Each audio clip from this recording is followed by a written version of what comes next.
nice to see the zebra around so much more now. Is that alright for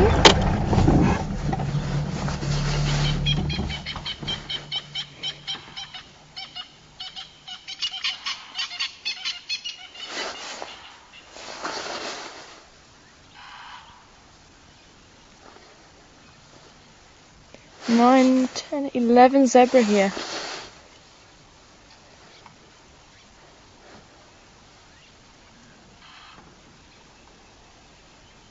Looks like maybe you got 13. I said there were 13. So it's probably because remember this type of zebra live as a family group. So you have the stallion with 4, 5, 6 mares. And with the group being this large, you can see there's a few foals there of different ages. And that's where the extra numbers are coming from. And when a female gets to that point where she's mature enough and she starts cycling for the first time, she makes it very well known.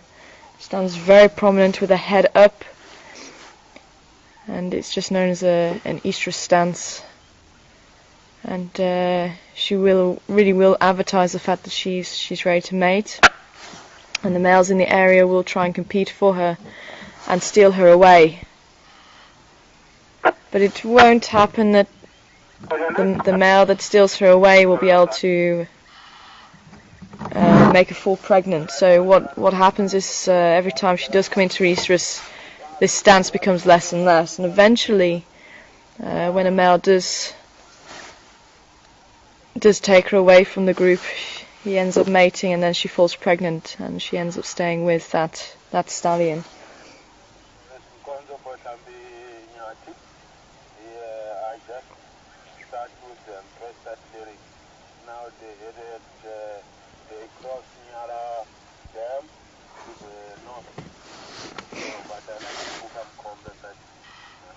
So it can take a little while for the stallion to build up his family group.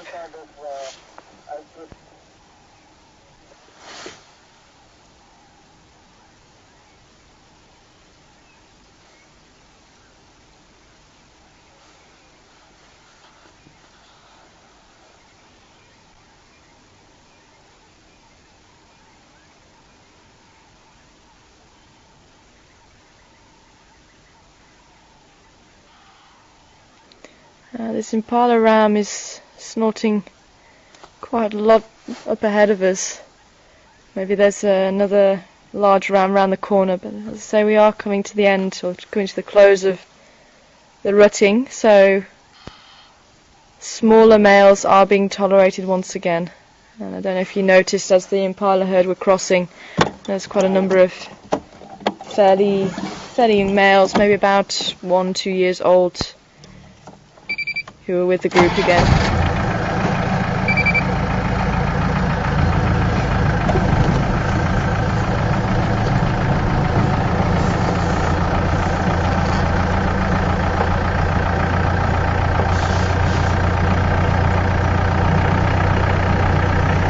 We have the blue wildebeest mixed in with the zebra.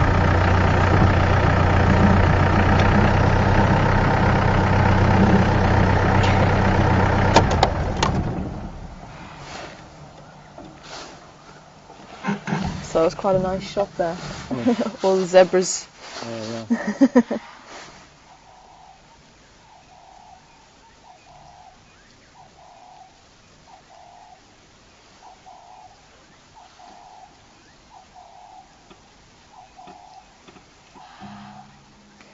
Let's see if they're going to be relaxed enough for us just to pull alongside them.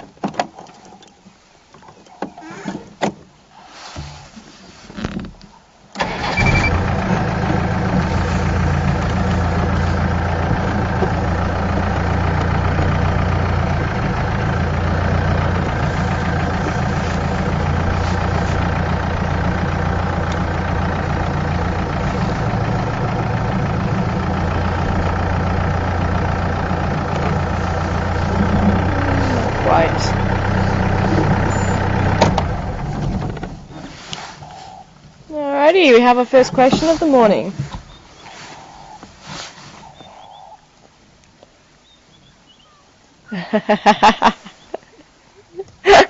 Thank you very much, Chad. I haven't forgotten. And Chad just saying he's waiting for the box draw competition. And I promise I will do it when I find some suitable dung. You're on your own there.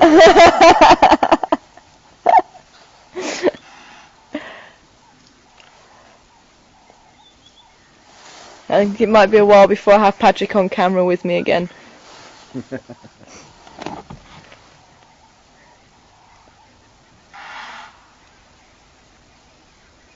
Mark's saying I'm on my own.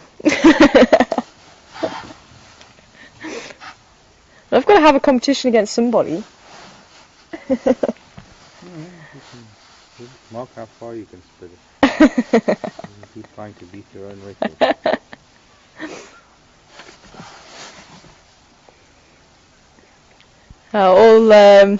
For those of you who have not heard that one before, it's an old Afrikaans gang. So obviously, in years gone by, there was no radio and no TV, and especially if you're living out in the bush, and obviously you found different ways to amuse yourself.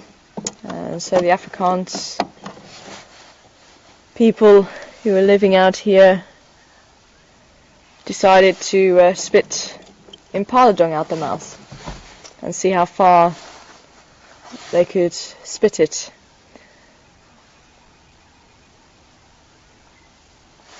Quite an interesting way. I'm sure at some stage, I don't know actually, do you know why that was decided? Was it just one of those things that was just tried and I have absolutely no idea. You don't know where it came from? Maybe we should ask Herman later. Maybe he might know. Because I actually don't know the full origins of the competition.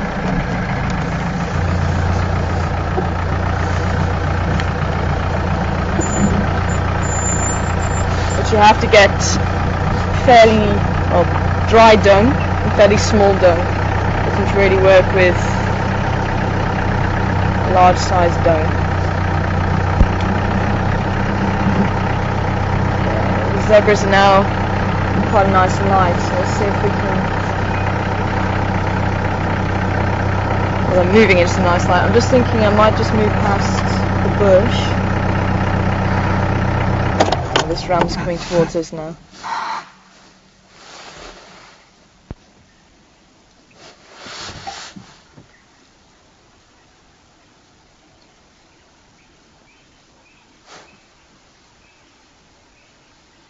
Just trying to have a look at this. They're all looking with a head up towards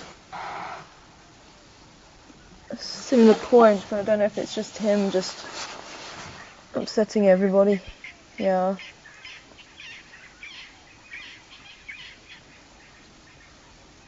Oh, it's more impala coming. That's what they were all looking at. As I say, the zebra didn't seem to be too phased.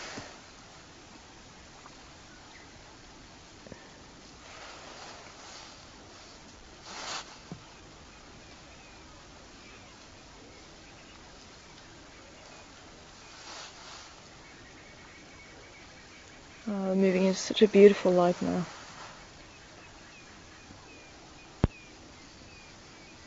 And hopefully you can see that brown shadow stripe which really depicts them, sets them apart from the rest of the zebra species.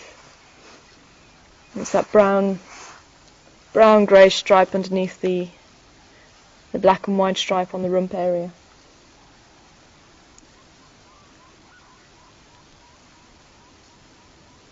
Got a full mark on her rump. Which one?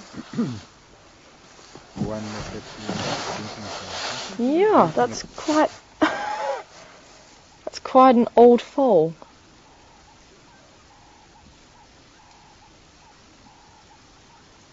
I'm absolutely amazed she's tolerating that. there might not even be any milk there. Just Yeah. comfort. No, it definitely looks like she's drinking, hey? Oh, I've never seen that before.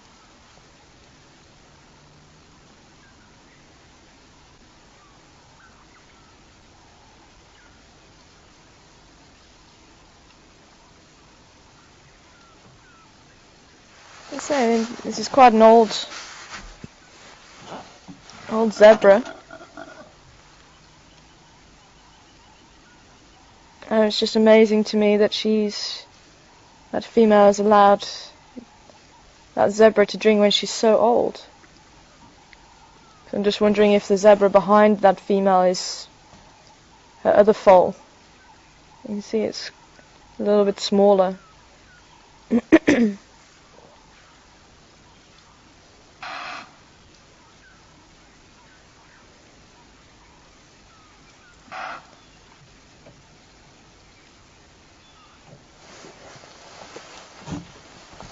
Quite odd.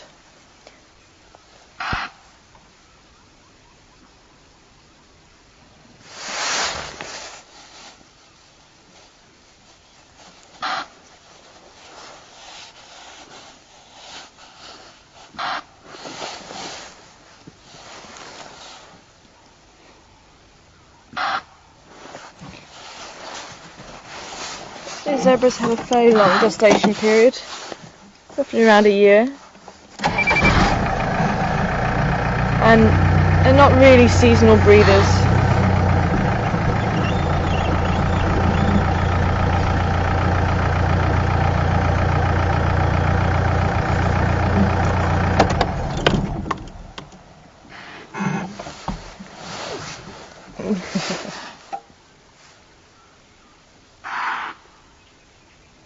Wow, this male impala is very busy this morning.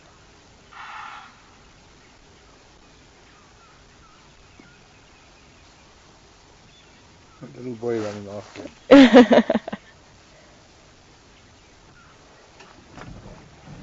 Really has just been very, very busy.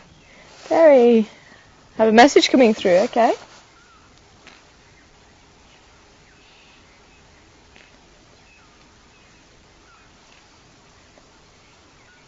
Ah. And who was that from? Caroline. Caroline from Missouri, I think. Aha. And thank you very much, Caroline, for your comment. You say you guys spit watermelon seeds, and I definitely agree with you. I think it is definitely a lot more palatable than dung. Okay, I'm going to continue around towards the dam.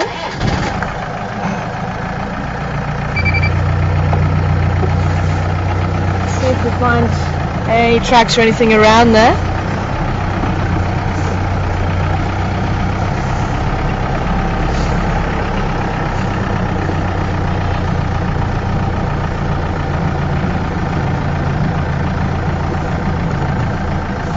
Sorry, just repeat that.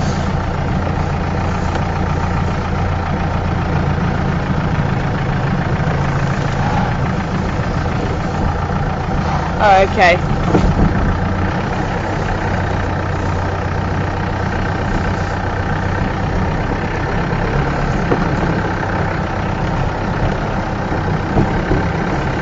Yeah, there was some hyena activity around here last night. Ooh.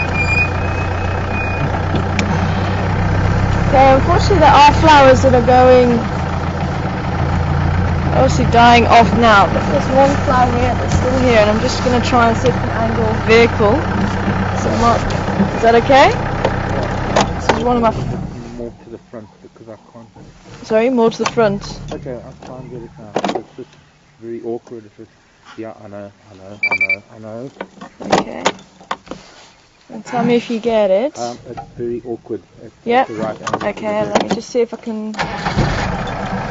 So you want me to pull forward? Okay. That. Okay. We're just going to try and see if we can get a view of it for you, because there's not many flower heads left.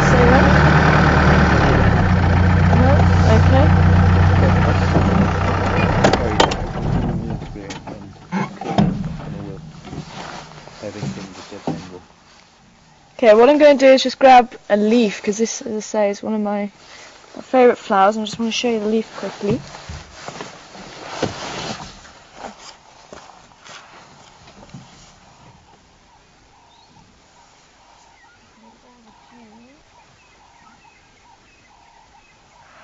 Do you need me to turn the flower? Is that any better? No, because for that one I've got grass in the way this side, so it'll have Grass to in be the way. No, it's this one here in the front, this tall one. No, this one closer to me. This one? Yeah. Okay. Move all that out of the way. Okay. You see that?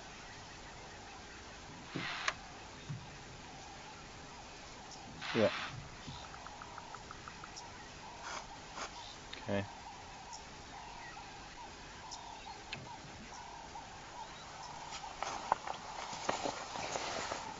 Now I'm just wondering if people have seen it before or not.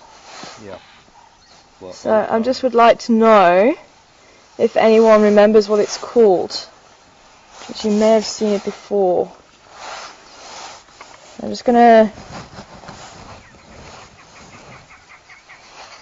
wait, but just see if anyone can come back with us. The Aramark Babbler's flying over.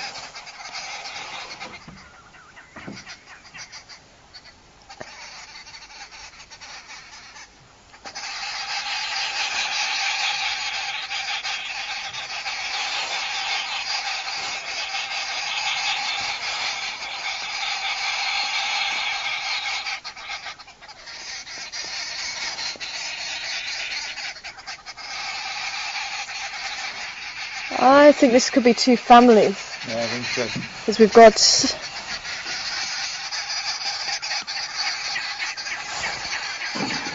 Wow.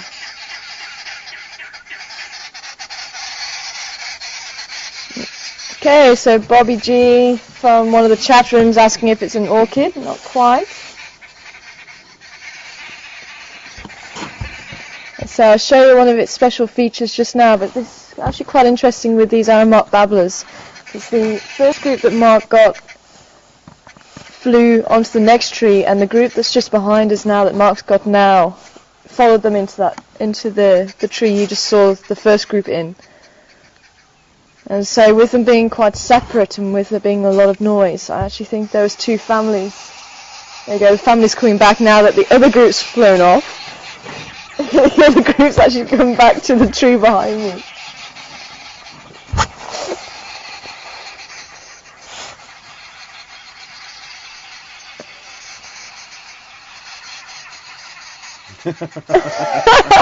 And now that group's flown back, and the second group's come back to the same tree. It's actually quite funny. Okay. I'm just going too much back and forward. Okay. Sorry, it's just quite amusing. I've not seen that for a long time. Okay. So I just wanted to get the leaves here. Now if I can put one on here, is that going to show up nicely or not? So the leaves are quite distinctive with this pattern, and it creeps along the ground, and the seeds are probably about that size with two little thorns on it, but it can be used as bush soap, and if I can, it should have enough dew on it this morning to start. I can't get enough. You want some water? Yeah, if I can just grab a bit of water. There was dew, but it's sort of dried off in my hand as we were watching the babblers. But I'm going to say, if you know where to look, you really can find absolutely anything in the bush. And this is bush soap, and if I can actually get, there we go. So if I can put it next to this other one, hopefully you can see that. Can you see that quite nicely? Yeah. You can actually see the soapy substance coming out of the leaf. So all you need to do is just add water, and you've got yourself some soap. And there are a few plants like this, the sophines in the leaves themselves, and sometimes they can carry antibacterial properties, and obviously make sure that you're nice and clean, and some can even clean clothes, so that's strong, especially roots of plants and things like that. But this one, obviously with the leaves, it's quite a nice easy one. You don't have to go digging around for them. So have we come back with a name yet? So we've got the soapy substance from the leaves. Very distinctive leaves, very distinctive. And that's actually the seeds are what gives it its name. So the little green seeds about that big with 2 thorns on the seed. And as an animal walks, it gets caught in the hoof and they walk with it, and as they walk it wears off and the seed gets dropped. It doesn't sound like anyone's coming back with a name. So, yeah. So unfortunately, aha, who was that? Aha, okay. I was getting very excited. Well, Homer's got it right. It's a devil's claw, devil's thorn, sheep's claw. So that it's got a few different names. And then there is another plant that has a similar name, but this particular one has the trumpet. And the Latin name does escape me for the time being. Diceracarium. Aha, Diceracarium. Thank you very much, Mark. Di meaning 2, Ceros meaning horn, Yeah. Carium meaning seed. That's it. Di meaning 2, Cera meaning horn, just like the Ceratotherium of the rhinoceros. It also has horns. For some reason I always have a mental block on that one. So think of okay, I have a question. Diceros, Diceros, Dicerium. Diceros. So who was that? Lee Criswell, she would have known it. So who was saying about the devil's thorn? Lila. Okay, well done, Lila. Mark's saying, yeah, you probably would have known that one before Herman said.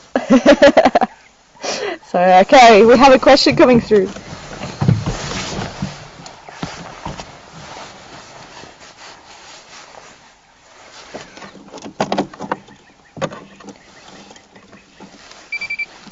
Okay, good morning, Travis, and welcome aboard the new vehicle this morning. And you'd like to know a zebra's... Oh, hello.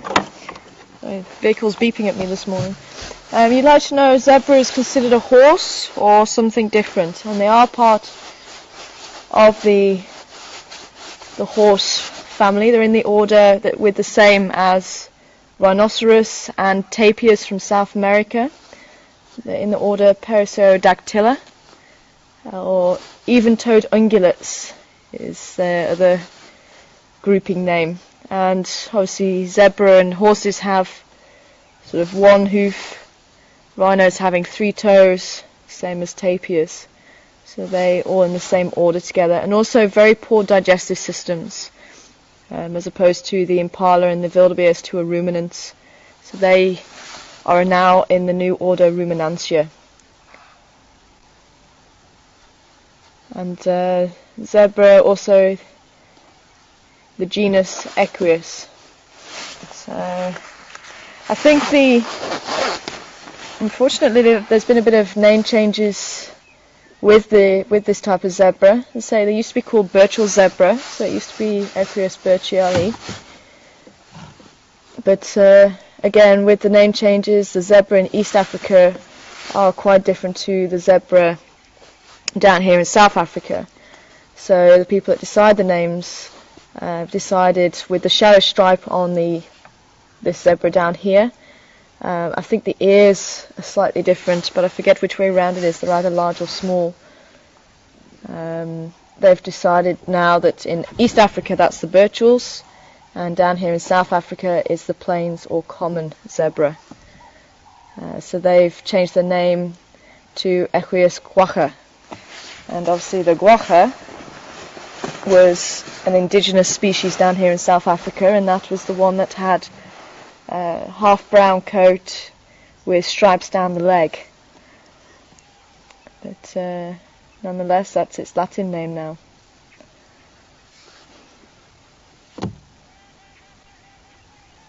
That sounds like a trumpeter. Okay, I'm going to have to take my earpiece out for that. Are you hearing it?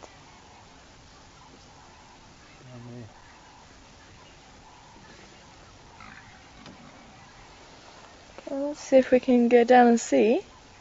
I don't know, I can't. I can't hear. I imagine there'd be a company there. They don't have the keys for it.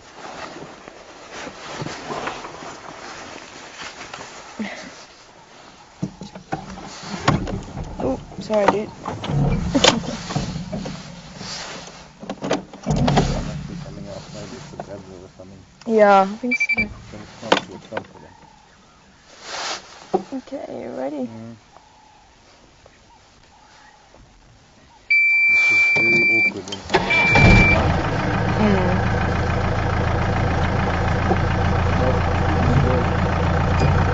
Oh, that's...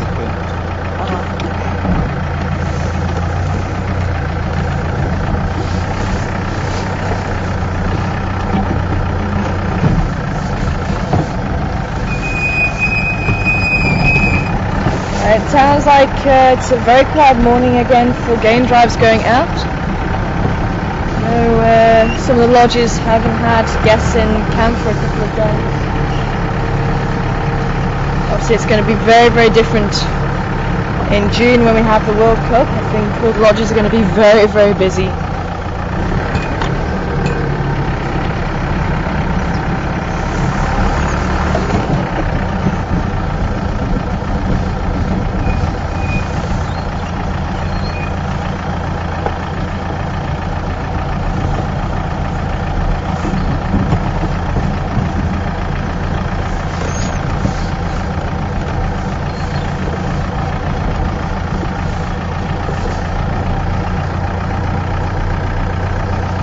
Keeping a lookout for the baboons. I haven't seen them for a few days actually.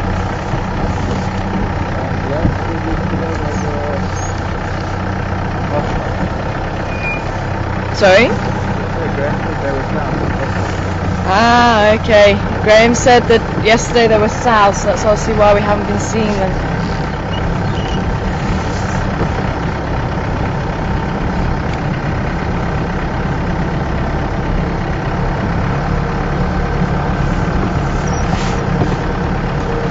A little bit of a chill in the air. But for those of you who are just joining us and wondering what's going on, you're actually on board a game drive vehicle and you're having a game drive 100% live here from South Africa. And we're from Djuma Game Reserve here in South Africa, fairly close to the Kruger.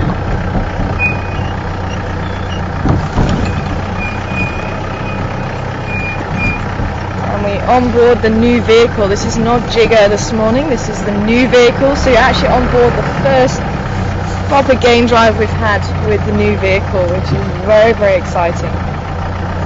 Let's see if we can get the hippos playing this morning.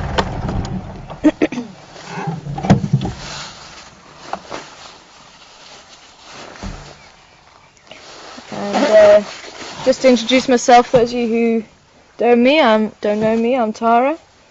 And we have Mark on camera this morning and Herman is in final control, so if there's any questions you would like to ask, then feel free to email them through to finalcontrol@safari.tv and Herman will be able to send them through to me via the radio, so I'll be able to answer them live as we are driving around this beautiful reserve first thing this morning.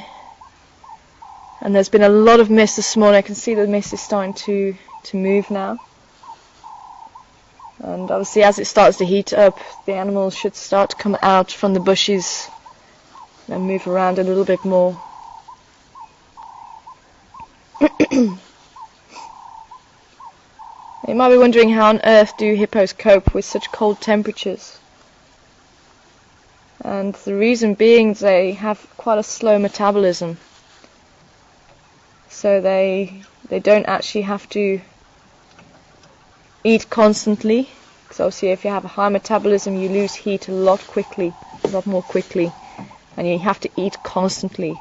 Especially some of the smaller rodents, they have to eat something ridiculous like 17 out of the 24-hour period, 17 hours a day, maybe even more. I think maybe even 20 hours a day for one of the rodents, because they just lose so much heat so quickly, they just have to constantly eat.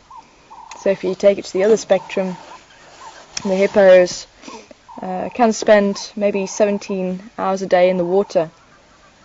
So they have a very, very slow metabolism, and they only need to eat about a third of what they should for an animal of about 5 tons, sorry. And that's roughly about 30-40 kilos of food a night.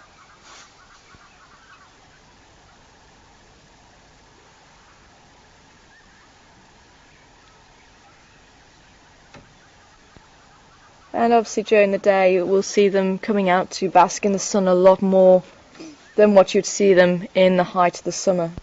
And that's obviously why they go into the water into the first place, to protect their skin from the sun. There we go, we've got two fairly young hippo practicing how they might spar later on in life.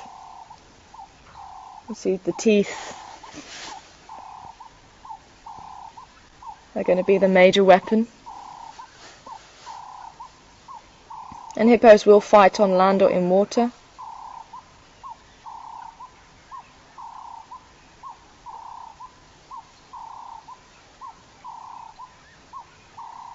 And those incisors can be 30-40 centimeters long, so they're quite a formidable weapon, and obviously quite sharp towards the end. But absolutely useless when it comes to eating.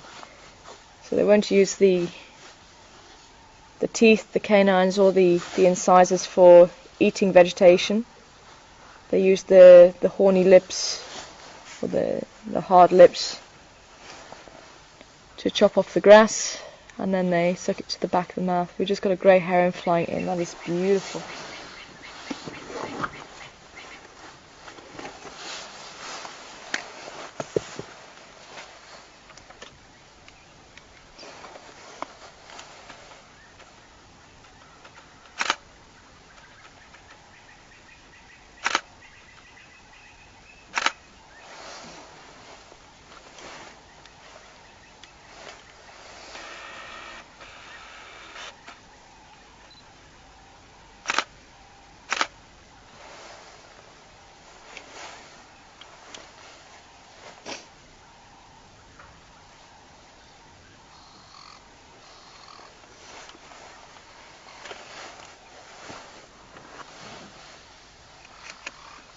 It's so nice to see grey herons so closely. And the hammercop's also flying in. Probably going to see if we can land on one of the hippos. That's what it seems to be doing. We actually had quite a nice view of it the other day. It's sitting on the back of the hippos, and it almost looked like it was surfing. And as it was on the back, and the hippo was starting to submerge itself, it caught a platana that was obviously swimming quite close to the hippo at that stage. We brought it back to the bank, and we could actually see it hitting the frog, trying to get the slime off of it, and then eating it head first. It's quite amazing to watch.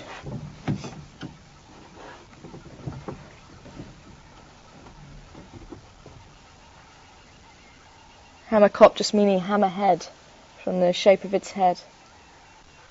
Sure.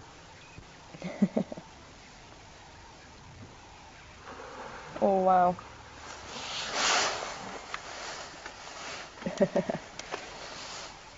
Starting to get quite boisterous, these two hippos now.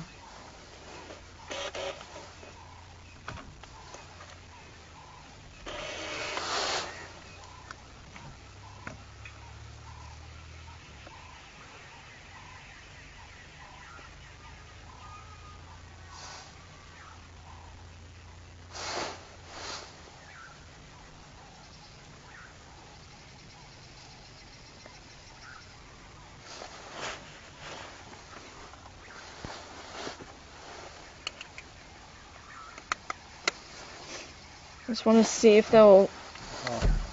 No. Just want to see if they will sort of do another charge at each other, and then we'll see if we can move on. It looks like they are still playing. Finally getting to the hammercop.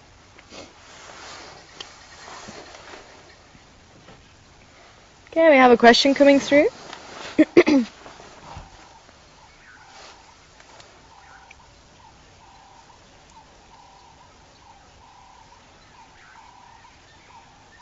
Okay, Broza from the Justin TV chat room. Just asking what a group of hippos is called. I'm going to throw that one open to everybody else and see if anybody does know what it's called. It's got a couple of names. See if you guys can remember.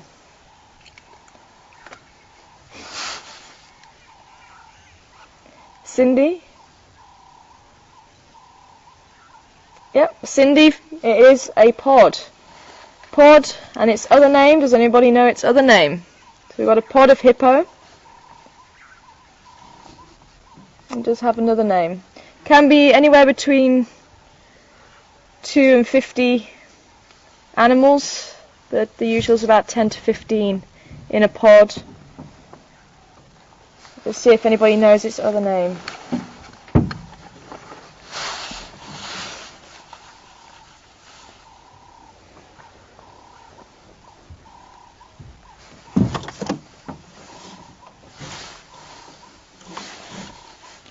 It's not sounding like anybody does.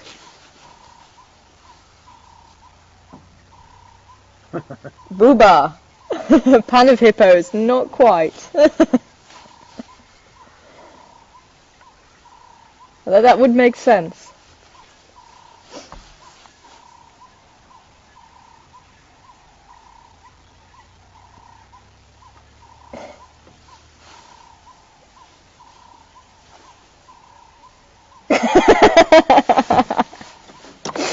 I like it, big stinky feet.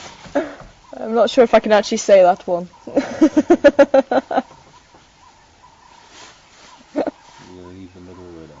Yeah. Well, a heap of hippos. Yeah, a heap of hippos sounds good. In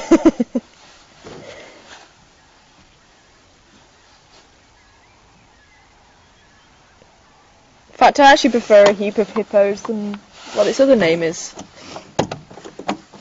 Come on, guys. You do know this one. I know you know this one. Are we getting lost behind the bushes there? Not quite.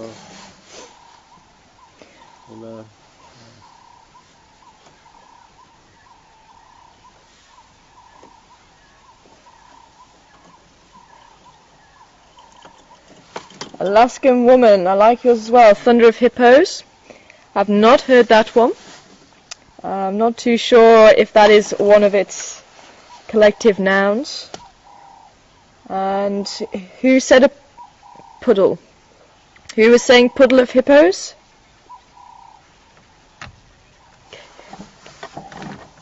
Caledonia. Puddle of hippos.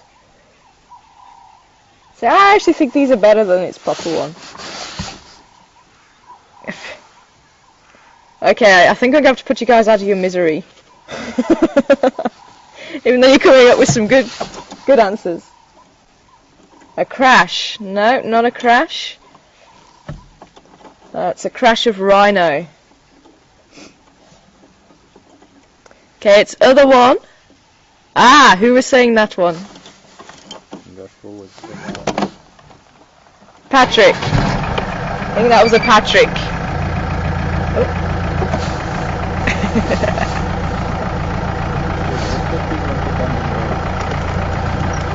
Magique. Magique is saying the correct answer, a raft of hippo. There you go, pod and a raft of hippo. Huh? Ah. So well done for that one. Got there eventually. Actually, I've got another question for you guys. Seems as collective nouns is not your hottest subject. What's a collective noun for the zebra?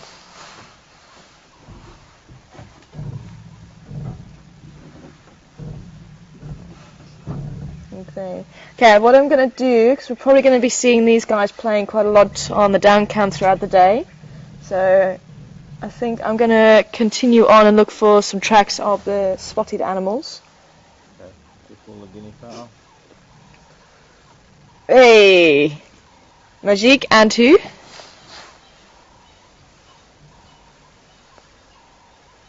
L. Magique and L. A dazzler zebra. Thank you. Okay, and then one more, which is a little bit harder, and it's my favourite, I must admit, is the wildebeest. Anybody know the wildebeest? Collective noun for the wildebeest. Or gnu. And I think you guys got some beautiful shots of the guinea fowl at the moment. Quite a large flock, and it's nice to see, because apparently with the loss of habitat, guinea fowl flocks are becoming quite dramatically decreased. Was it what? Apparently loss of habitat. No, well, if you speak to anybody in any of the cities and towns, Neisner, they're inundated with them, I know my father. But even in Joburg and Sandton, they're all over the gardens.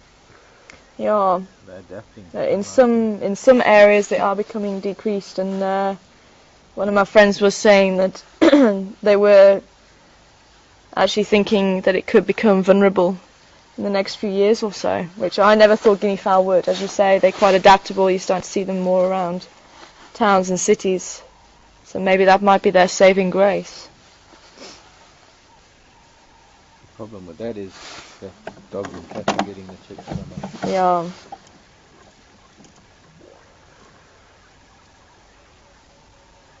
Ooh. Okay, not a herd. It does have a collective name, collective noun. It's on the lodge at the moment as well. Getting ready for breakfast. Got Douglas setting the table. Oh, you got a picture of Douglas now, have you? Setting the table, yeah. Mark's getting a picture of Douglas setting the tables. Okay, I think we are going to move on then. Because that's just making me hungry. Oh, yeah. Well, I'm starving. Alrighty, you ready to move on? Yeah.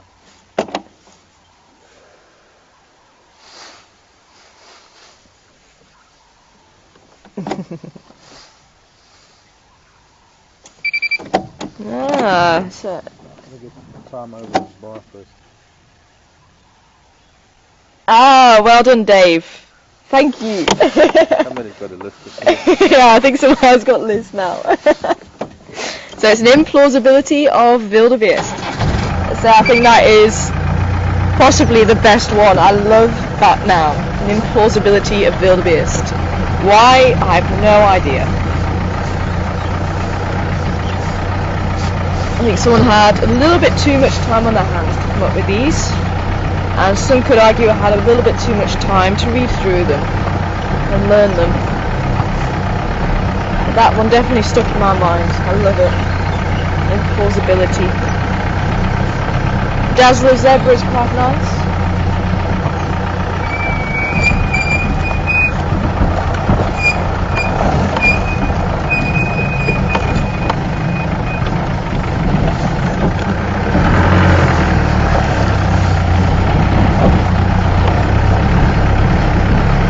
A lot of geese flying.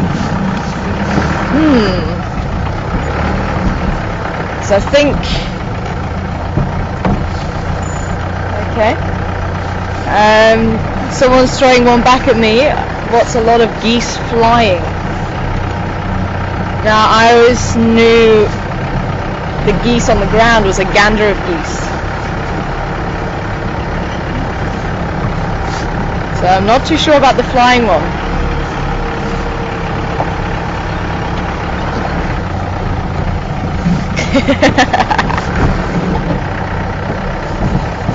Okay, got some hippo tracks in the road. Having a look out, see what else has been around. And we got some buffalo tracks heading in our direction, which is good.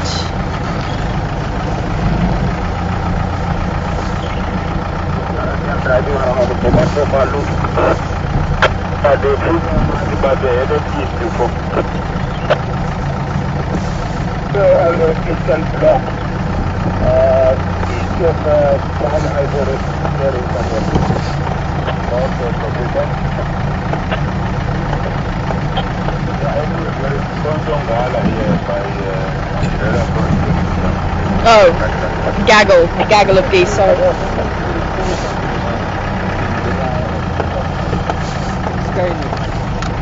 Skein. Mark's saying a skein of geese. I think I said gander is the male goose. A gaggle, that was the word I was looking for. Gaggle.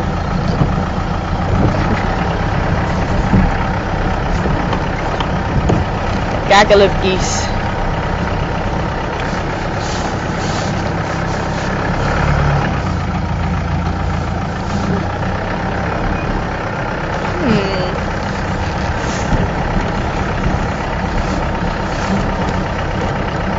Sounds like there's some lines up by brown ivory.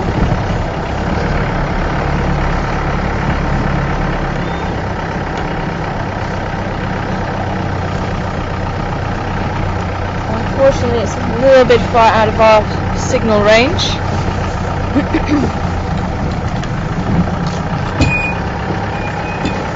Okay. I've also got to be very careful. The aerial on the new vehicle is a little bit taller than the old one, so I'm going to have to keep a check on that as well as we drive.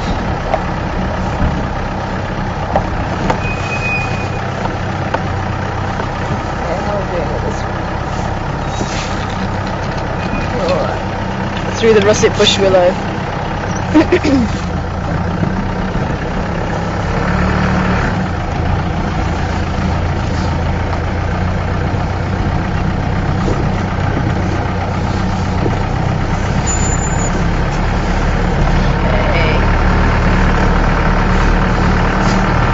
A bit of temperature drop as we go through the dip. So if those of you who want to try and follow us on the map, we went over Gowrie Dam and turned right onto Central Drive. We've just bypassed Gowrie Cut Line now.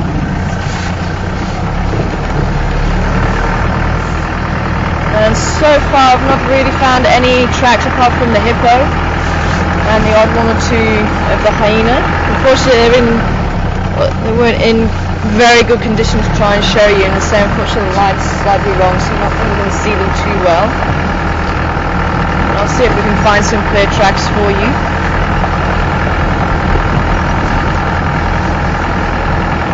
Actually, I did want to stop for a russet bush willow. I forgot there now.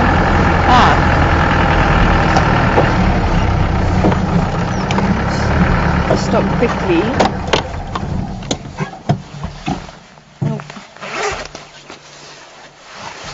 We're back now.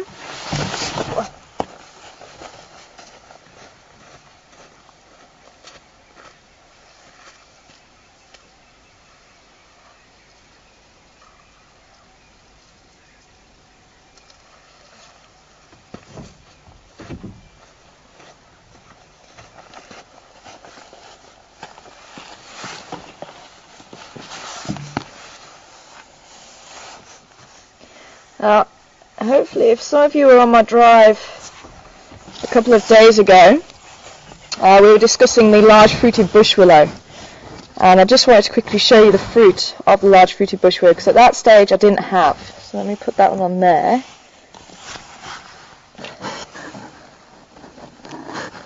Oh, wow. Finally, I'm actually talking too loud for the microphone. That's quite impressive. Okay, hopefully you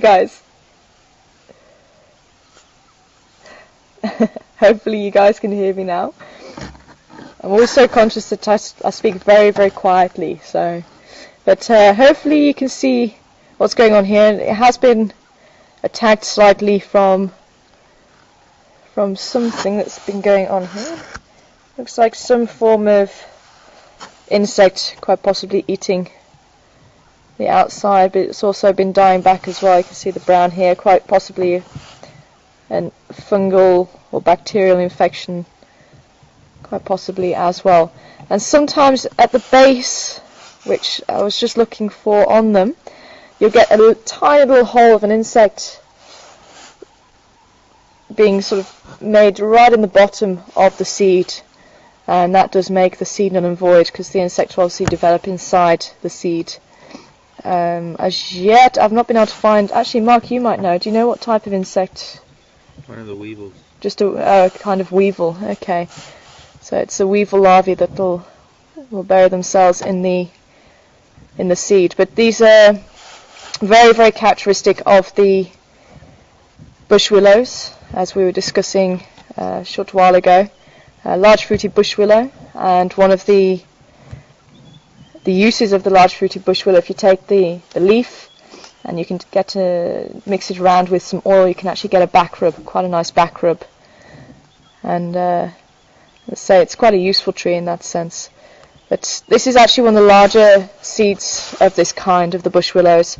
I actually wanted to stop by the russet bush willow, but I totally forgot as we were driving by. But the russet bush willow is about half the size, about that sort of size, and it makes quite a nice tea. Oh, we've got someone joining us. No. Another bush willow with smaller seeds. Okay. It must be too high for you. Yeah, I think so. Mark's forgetting how small I am. But the russet bush willow makes quite a nice tea. And all you do is you take the sides of the seed off. This one you won't want to do.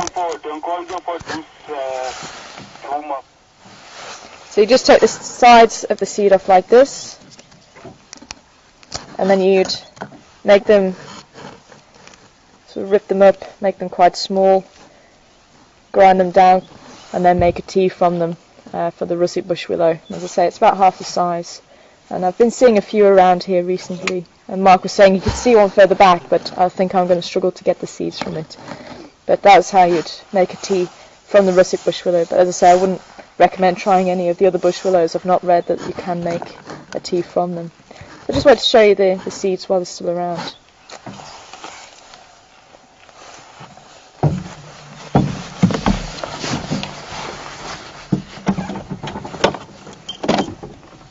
Okay.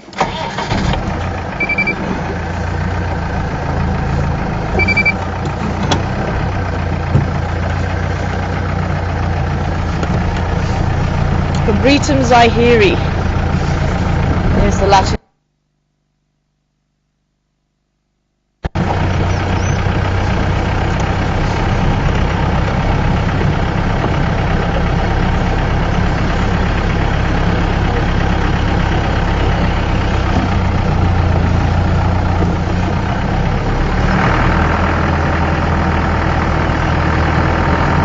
So I'm planning on heading back excuse me, to the area where we had the drag mark last night.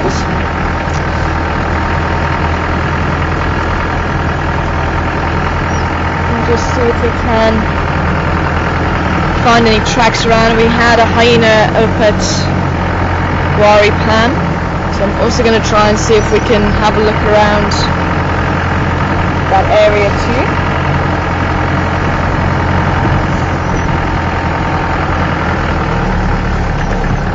Gee, which road was it that we actually had the drag mark on? Was it Brothersburg? Which was the road that we had the drag mark on? Oh, it was actually on Central. So it was towards the end, towards Cheetah Cut line.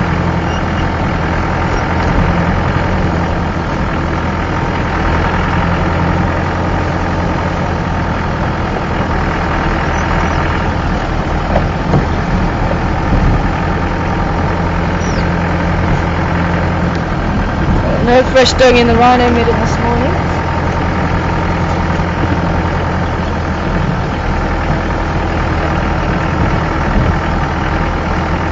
Wow, these hippos walked. I wonder where they actually went to graze.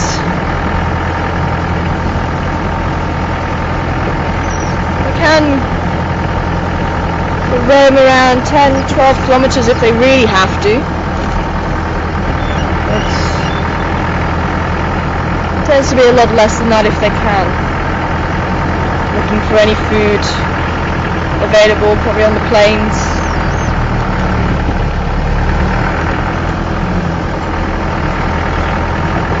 And obviously it'd be quite useful for them to use the roads, and you often get the animals walking the roads because of that. It takes less energy for them to walk through and down the road rather than bashing their way through the bush.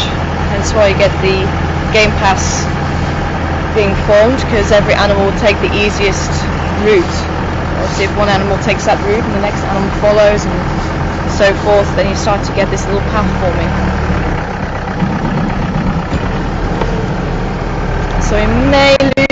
a bit as we go into the dip. We're going towards the Miala north-south.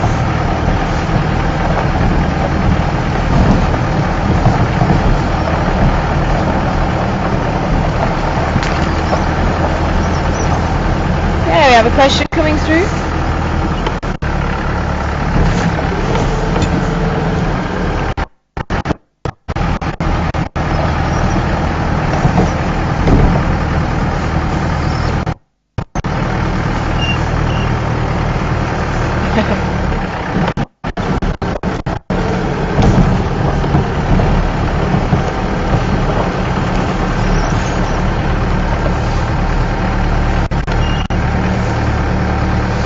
Okay. And you also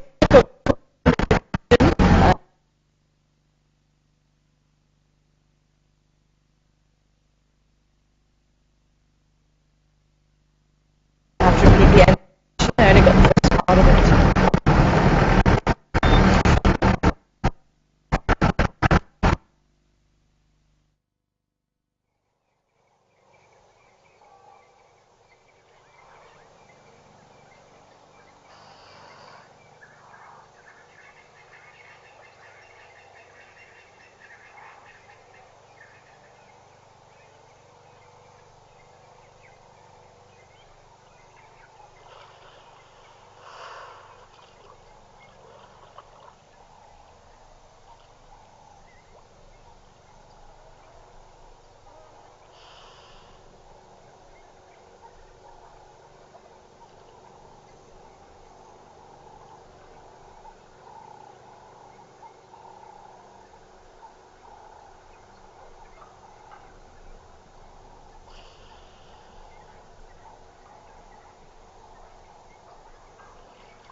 Welcome back, everybody.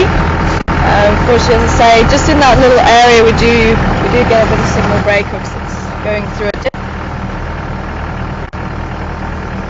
So just to go on with Robert's question, and it's quite an interesting question as well. Just asking about the Styx Pride and have they actually split off completely now from each other? Remember, we've been seeing the three youngsters and the one male, and obviously Mark had on his first drive back, he had a phenomenal drive with them chasing a warthog when it came out of the burrow that they were resting around, and the adults being further down south. So I'm just getting some more hyena tracks in that way. So you're just asking about the Styx Pride. Now, it's been quite interesting because obviously we've all had our different take on it. I heard from one of the guys that down in Mala Mala, the Styx, that the 4 juveniles actually met up with the rest of the adults, and at that stage all 8 were together, and that was probably about 2 days before Mark found the 4 youngsters on their own again. I can't see why the youngsters would break apart and make their own pride, because obviously being fairly young, about 2 years old, first of all, having only the 4 of them, they're not going to be very strong, so obviously safety in numbers is a big thing. So I must admit, I'm not convinced that is what's happening. It has been known in the past, or it has been thought, should I say, that the 6 pride or the 6 females haven't been very good mothers. But if you repass back through the history, they've actually fought the Mapoko males quite a bit. And apparently there was one attack where there was 11 cubs, and the Mapokos came in and tried to kill the cubs, and the females managed to defend them enough that all 11 survived. And there was also an instance, I think it was Wrexham, that was on drive, where one of the Styx Pride females basically allowed the Mapocos to mate with her, while the other females were making their escape from the Mapocos. And as soon as they left the guard, because they were following everywhere, they wouldn't let her go anywhere. And as soon as they let the guard down and started sleeping, she made her escape and ran off, and then they were up and trying to look for her. And that was towards the very, very end of one of his drives, and that is also on film. So I think the Styx Pride are quite intelligent, and they do seem to be able to outwit the Mapocos quite a bit, but apparently there has been a bit of a clash between them in the last month or so. And I say, with one or two scratches on the heads of the youngsters that I saw the other day on Mark's drive, it looks like they've cleared up. I wonder if the Mapocos have been sort of around there again, and the youngsters have just moved out the way. Because I say, there was a bit of a look to me that there was a bit of a clash there. So I don't know if they're just keeping out the way for now, and once it settles down again, they might go back with the other females. So obviously they'll be stronger as a pride of 7 or 8. Because the 9th lioness apparently is pregnant, and it could be she's going to go and give birth to cubs. So it could be that's why she split off from the rest of the pride, and we've not been seeing the 9th female with the rest of the pride. I've got a warthog here on the right. So far, as I say, we're still speculating. Oh, warthogs run. Ooh, very, very small piglet there. I think it's just too thick bush. Oh, that piglet was very, very small. Maybe see if we can... No. Gone. So yeah, as I say, to me it doesn't work, but it might be that that's what's happening. So we shall just have to sit and watch and wait. And you're also asking, Robert, are they the only pride that's known in the Sabi Sands? And it's actually not. There's many, many different prides from the Sabi Sands. Sabi Sands is roughly about 65,000 hectares. So there's many, many lions. I think it was about 1,500 lions in the whole of Kruger. I think that was the last count. I'm going to go this way, because we went that way last night, so I'm going to go this way. Moving on to Drakensberg, is it? Yeah.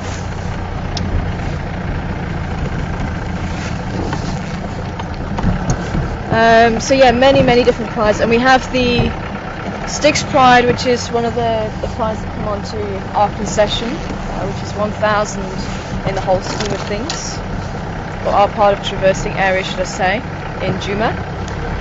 So the Styx Pride come in more often to me, or what seems to be, than the other prides that may come into the area, which is the Nkahumas, also known as brown ivory. Apparently they were found beneath the brown ivory tree when they were first found, and that was they come in from the north apparently. And we do hear about them on the radio a fair bit, but they don't seem to make much of an appearance down here at the moment. I'm still waiting to see Snaggletooth. Apparently she's quite a distinctive female. She's got a tooth out the side of her jaw, very, very distinctive. Still on the lookout for her.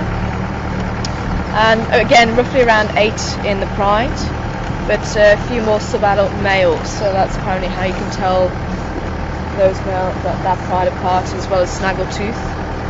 And also a new one that I haven't heard the name before until last week, when someone was asking, I think it was Ice Age was asking about an update from the Windmill Pride, and the Windmill's also from the south. And again, quite a few youngsters there in amongst the pride. So those are the 3 that I know of. There may be more. There was a Sandy Patch female to the west.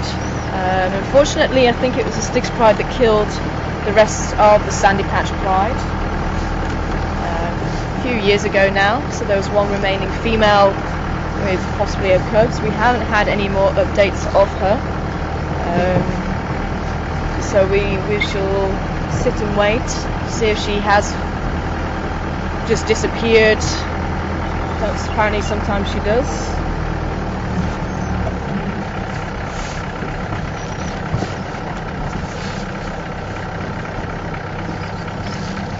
Okay, I was hoping that with the drag mark there may be something in these trees here.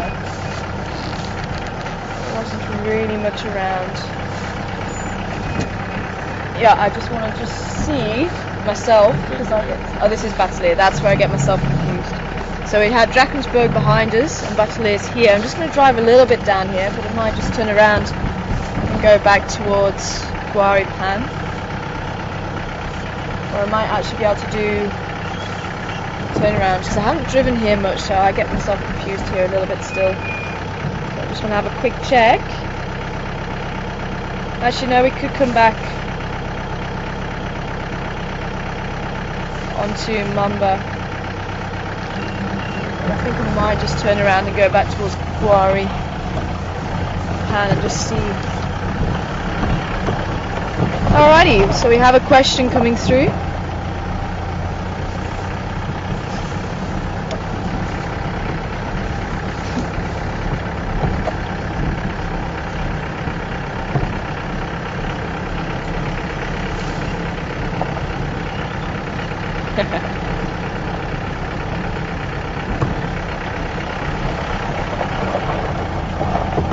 Okay, welcome on board this morning, Linda. I hope you're well.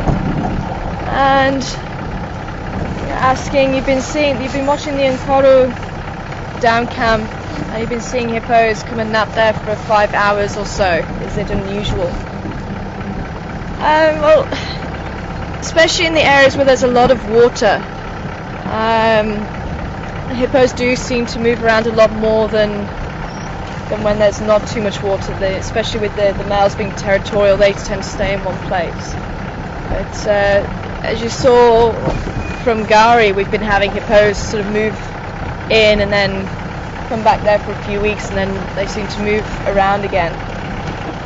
So it's not too unusual, and it could be that they're just utilising the grazing area in that area, especially with winter. Sorry, I forgot about that tree being so low. Especially with it being winter, there's not going to be as much grazing around, so they're going to be utilising what they can. So you may see that they stay for a few weeks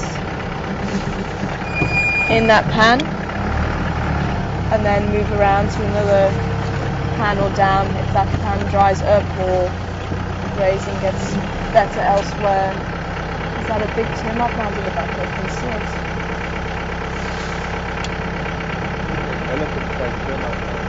Yeah, exactly. That's what I'm looking at. This looks a bit funny from here.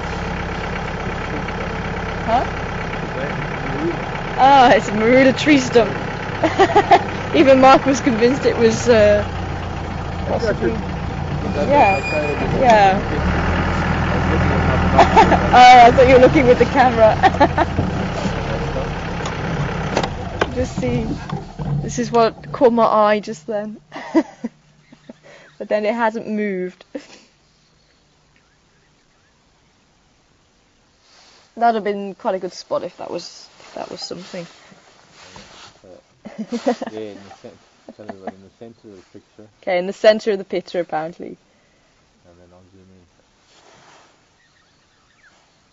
in. So hopefully you had our perspective, and then Mark's going to zoom in to show you it was the marula tree stump. Close, but no cigar.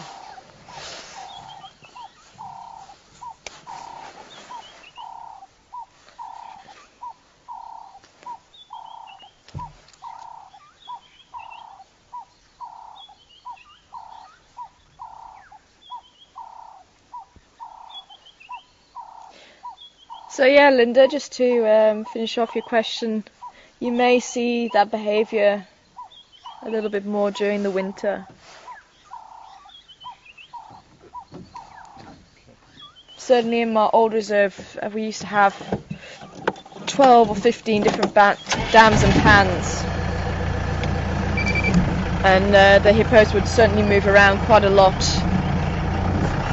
especially in the winter time, as they were trying to get to the grazing. So obviously they need to have the safety zone, which is the water.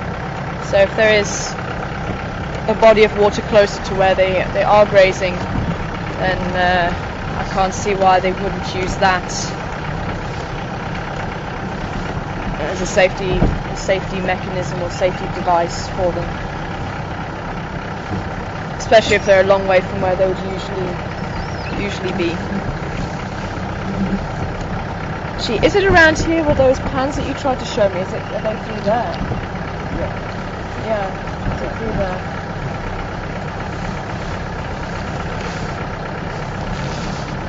Okay, what have we got here?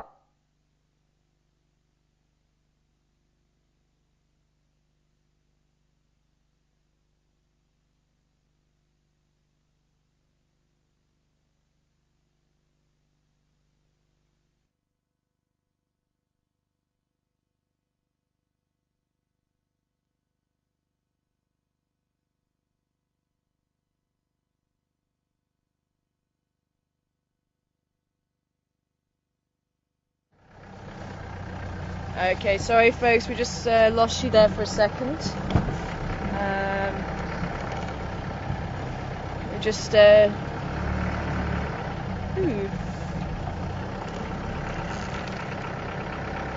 quite interesting.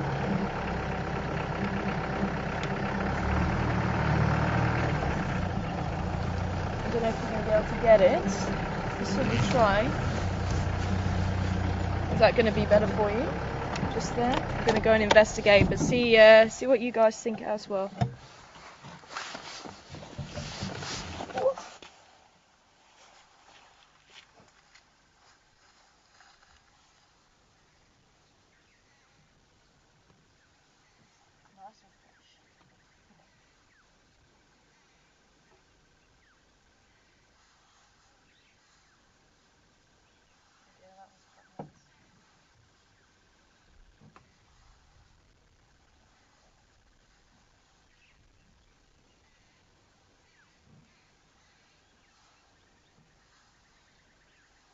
Can I have that feather, please?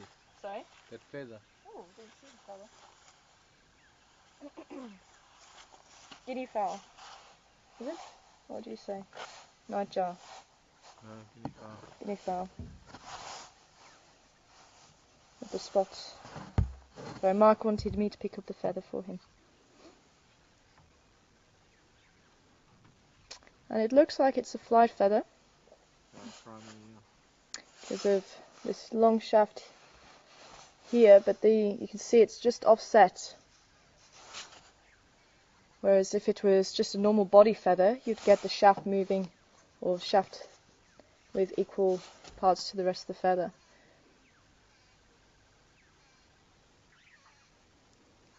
So with this longer edge, obviously acting like, if you think about an aeroplane wing, and that pretty much does look like, sorry?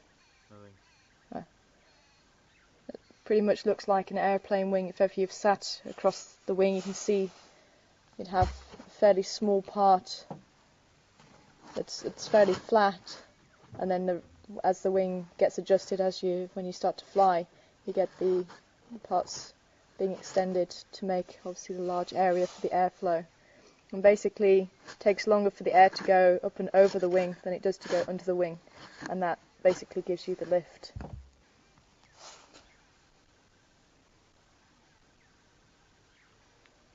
So that's how you tell a flight feather from a body feather. And you want it for your hat? Yeah.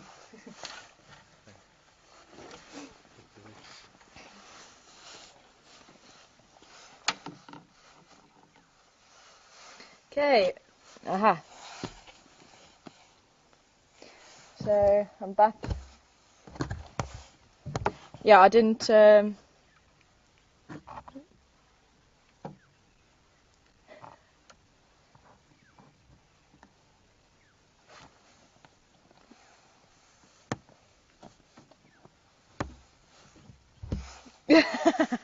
Thank you.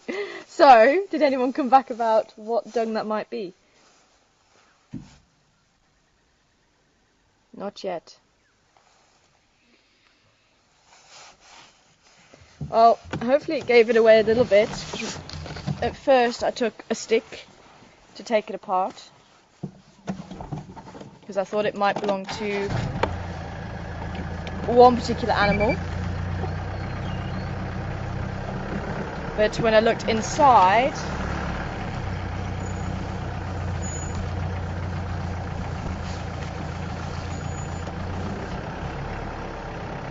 so it's very, very fresh.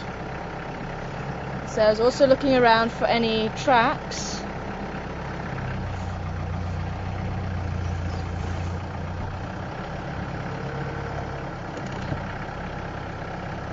And I think I am right on my first assumption. It didn't smell like it either. But it had a lot of grass inside of it.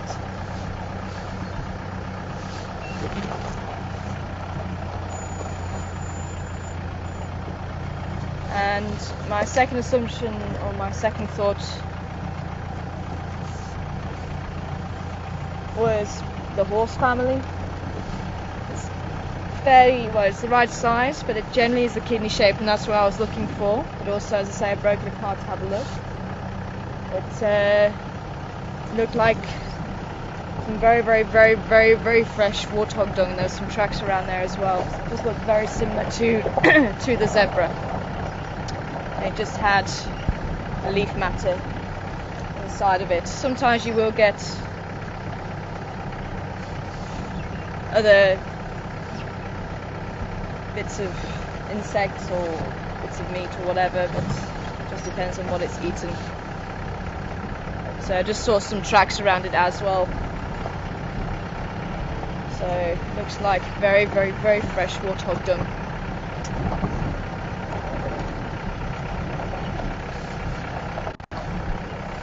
Okay, as I say, I'm still not picking up anything from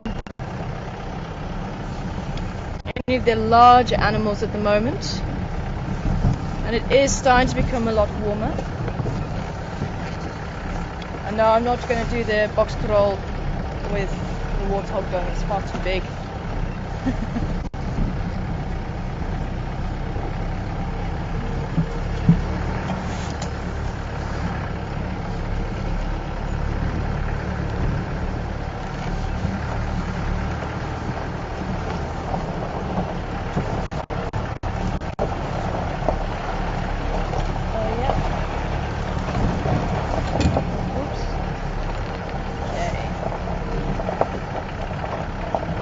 Just to welcome on board any new people that are joining us, any people that are just wanting to know what exactly we're doing here.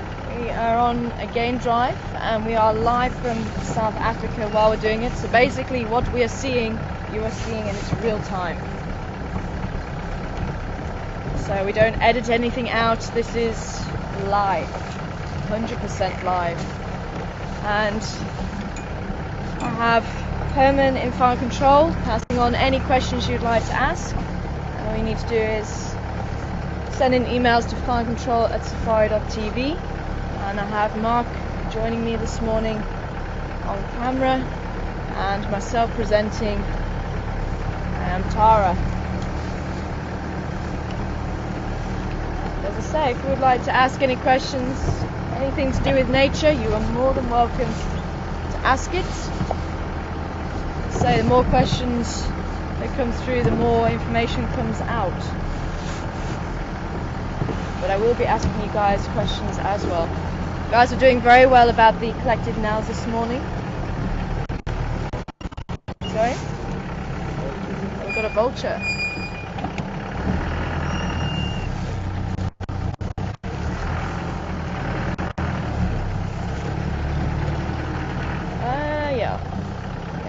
Is it going to be good for you to try and get through those trees, or should I go back a little more? A little bit forward.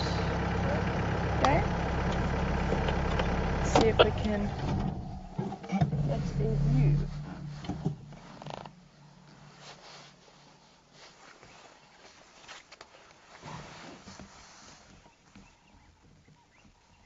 That's a shame he hasn't got a few more friends. That'd certainly be quite interesting. Okay, unfortunately he's completely hidden. We'll see. Actually, see if the viewers can see what type of vulture it is. Unfortunately, it's completely hidden from me, and I don't have a monitor to have a look. So, back if you want. sorry? You might be able to see it from further back if you want. If it's a good picture for the viewers, we want to see if the viewers can let me know which vulture it is.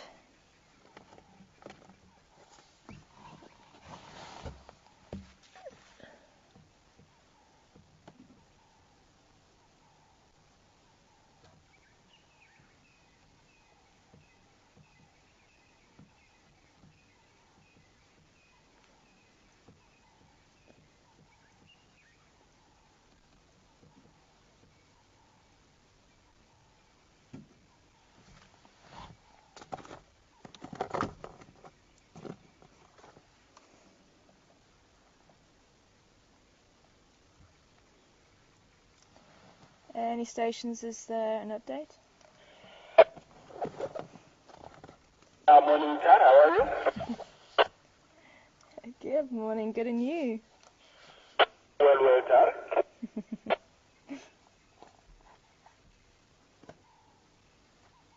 Tar, this morning we're working on at Befesuk site. I didn't work via Terra site. I don't know if there is anything there. Copy that, thank you, Namatata. Enjoy the rest of your drive. Yeah, but I heard that this can still on the same place inside Zimbabwe, but not far from our boundaries, close to the gate, so she might walk into our property. Copy that, thank you very much. Thank you.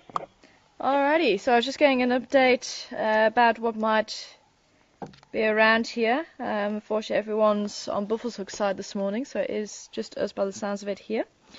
They're just saying that the cheetah is still on Zimbabwe, but she may make her way over to our side at some stage, which would be really awesome to try and see the cheetah again while she's still around here. So you never know. So I might just take a drive over that way, but for the time being it sounds like she's on Zimbabwe. Alrighty. Anything picked up on the site? Okay, we've got an answer.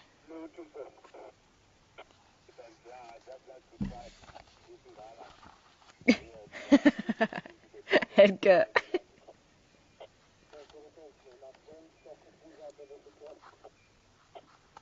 Oh, okay. So, first of all, we've got the evil vulture. Who was that from? Edgar. Shame. It's such a shame. But vultures do seem to have this... they're quite menacing. Oh. So, yeah, unfortunately they have this bit of bad press. They always sort of seem to be quite menacing.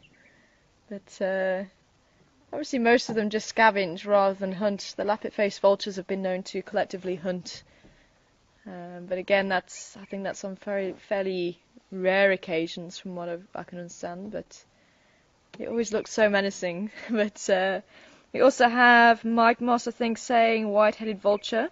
And who was the one saying the white-backed vulture? Peaches. Peaches, white-backed vulture. Well, I'd go with Peaches with the white-backed vulture from what I can see. And Mark's also saying he's agreeing. So, well done, Peaches, for the white-backed vulture. Sorry, Mike, not this time. I was counting on Mike to get it right. Mark's saying he was counting on Mike to get it right. Mike will say he's not a birder.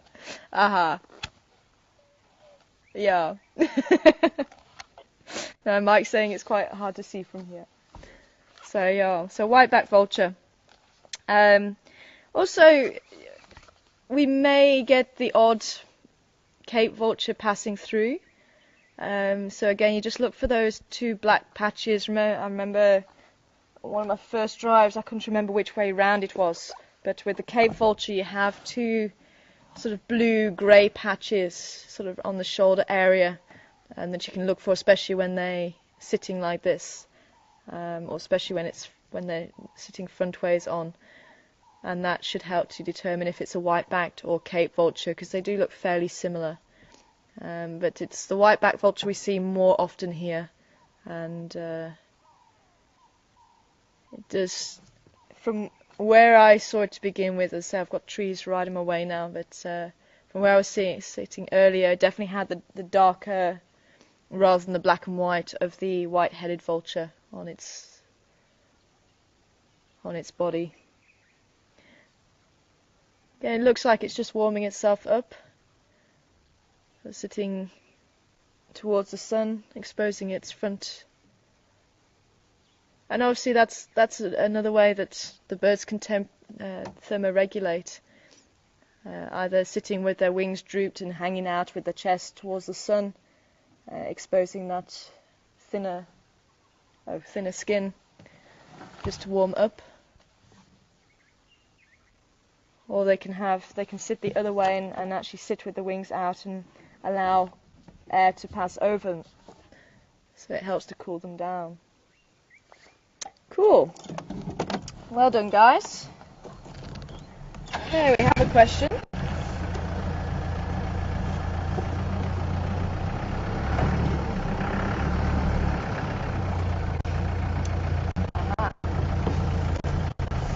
Okay, welcome on board this morning, Pamela.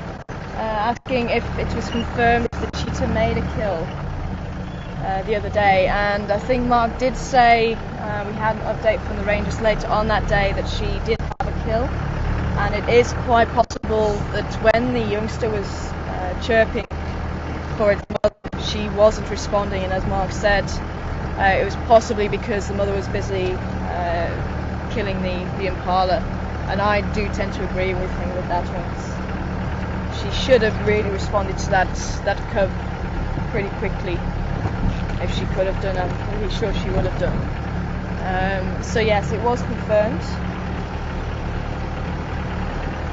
Apparently they did have very large bellies, so I think they managed to eat the kill as well. Because remember, cheetah are fairly low down on the predator's chain. Unfortunately, even jackals can chase away cheetah from a kill. So that's why they're very nervous when they're eating.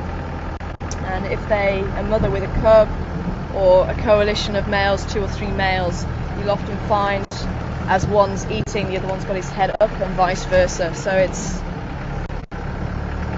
they get very, very nervous, and obviously keeping a lookout for either rabbit or lion or even jackal.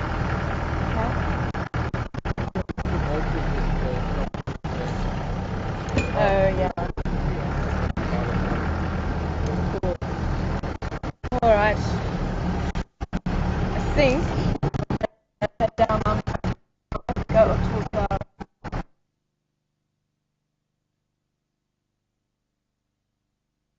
close to the sun.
Okay, so welcome back everyone. So we just went through a bit of a dip there.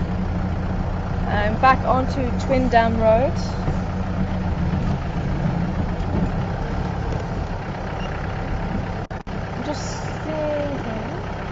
maybe I should just have a quick look on Chelapan.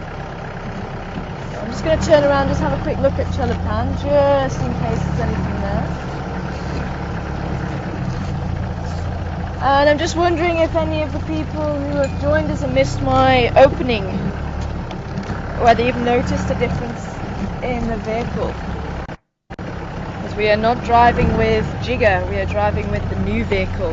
So you guys are on board the first game drive with the new vehicle, which I hope you guys are enjoying. Because remember, we did a couple of tests where Mark and Cass were sitting down at the dam, but remember we didn't have all the equipment on board, so we had to use the equipment from the dam.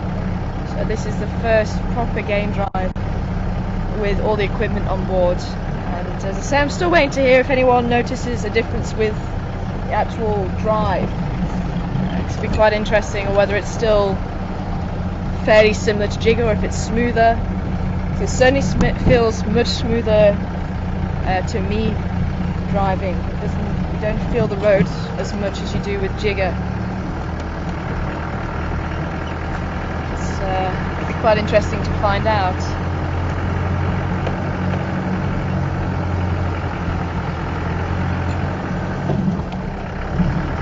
Oh, green pigeon just flew off.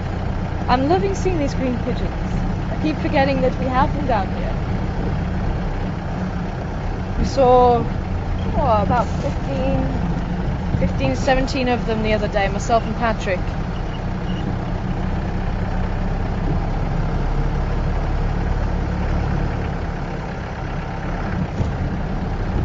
Okay, just coming up to Chelapan now, still on Twin Dam Road, but we'll turn back round, go down Mamba Road and up towards Guari Pan.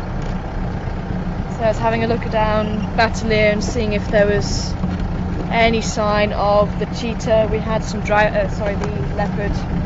We had drag marks last night on the Ranger Race drive, which I think Mark has done quite an awesome job at setting the bar, I must admit. And I think we're still waiting to hear back if the Diker was accepted or not. Do you hear back yet? Maybe Herman can help us with that one. I'll switch off and see if I can hear anything. Any oxpeckers which might tell us if there's any large mammals around here. Doesn't seem to be. All's quiet on the western front.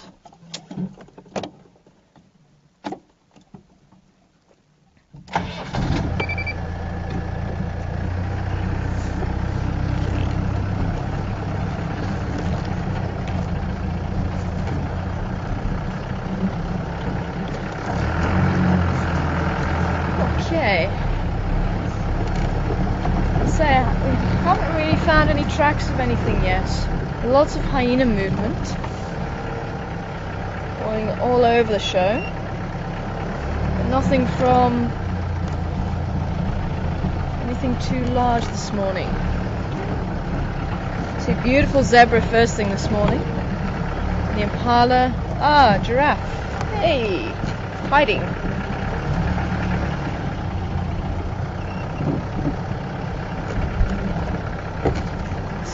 See you through there.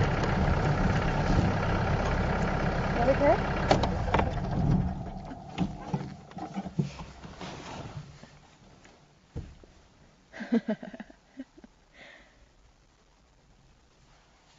Looks like a rabbit caught in headlights. And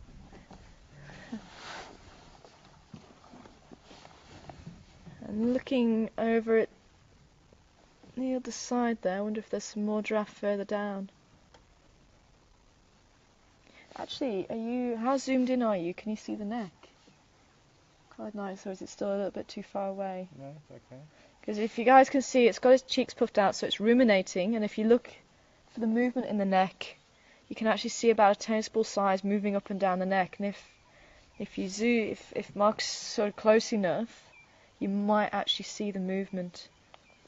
So I'm quite fascinated with it. I can sit and watch it all day.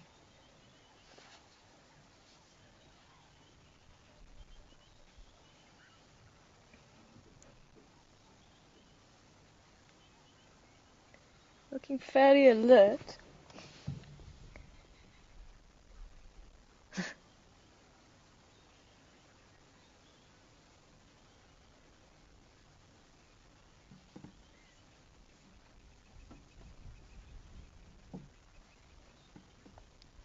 Okay. Only got static there. I just Okay. heard the word little bit. What does he want? Oh, it was just me talking. Oh. I thought he was talking about camera stuff. I'm just trying to see where this giraffe is actually looking, because it keeps looking down the road and then up the road. He wants to cross. Yeah. Mark's saying he wants to cross. There's no zebra crossing. He has to wait.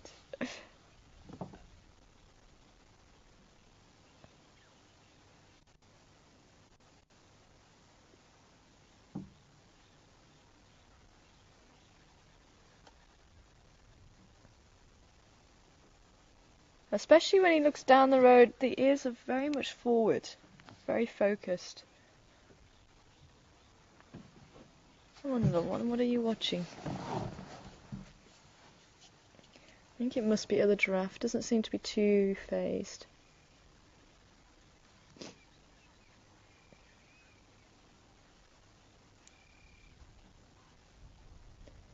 I'm going to come out and cross the road.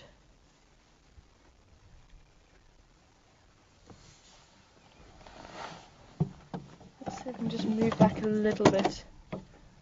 But we're going to be driving down anyway.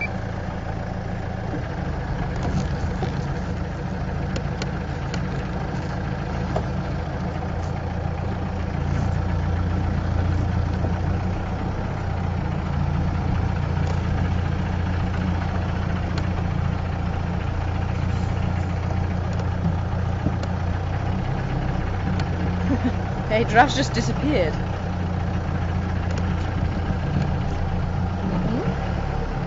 Oh, there. Changed its direction without telling me. It was taking a little bit long. Ah, yes. Aha. Back a bit more.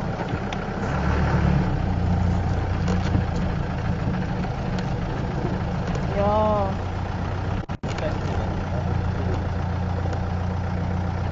Wow, that is a tiny, tiny baby. Say when? Oh, right out there. Yeah. Okay, can you see? Sure.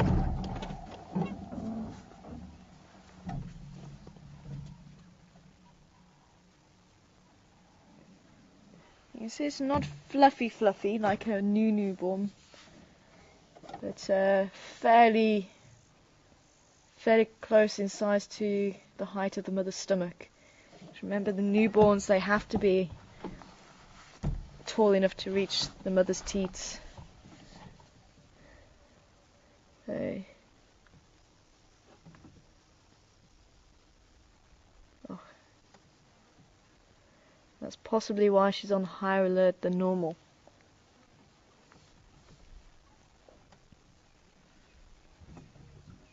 Possibly around a month, maybe 6 weeks old, something like that. Hmm? I'm saying that it's going to need a lot of modification.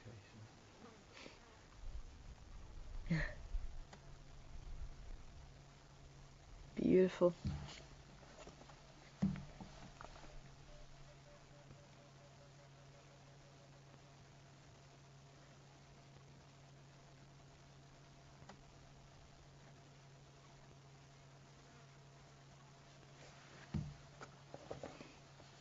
And obviously this bond is going to be very strong. Probably the strongest in a giraffe herd. Now she's they tend to move away, give birth by themselves, and then make their way back to a herd if they want to. But remember, giraffe society is very, very loose. They don't have to be in a herd if they don't want to be. I think there may be a couple of other giraffes around, because she does keep looking. And she doesn't seem to be too fussed, and especially with having a youngster, I think if there was something that was not to her liking, she would be moving away quite quickly. So I think there is other giraffe around that she's just keeping a watch on.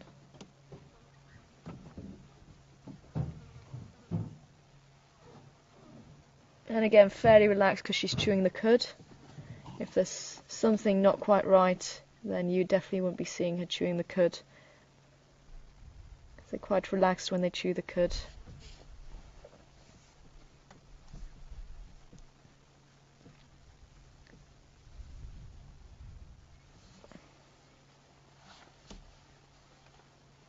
Sorry to say again?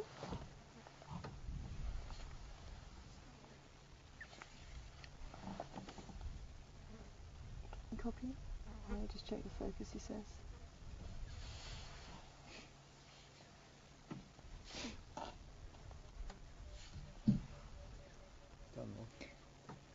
Yeah, you can see she is pretty high alert. I don't know if you're seeing there's something that just caught her attention then. Ears, again, No, straightforward. I didn't see her because I'm on baby. Okay. It's just very, very difficult at this angle, and if we try anything else, even she won't be visible. Something has definitely caught her attention now. You can see she stopped chewing. Again, ears are forward, attention across the road.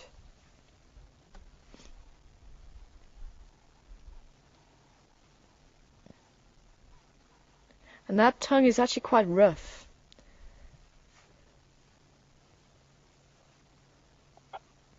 So again, it'll just help with the grooming of the baby. But obviously for feeding purposes, it'll help them to get a grip on the leaves.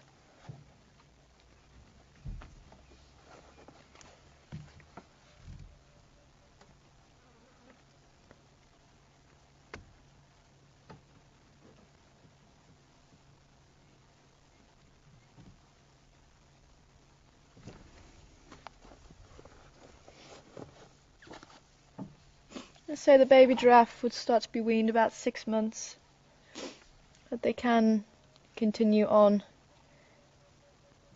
for a good 8 or 9 months drinking milk. And quite a nice thing actually, and it does work most of the time. The weaning period is fairly close to the gestation period.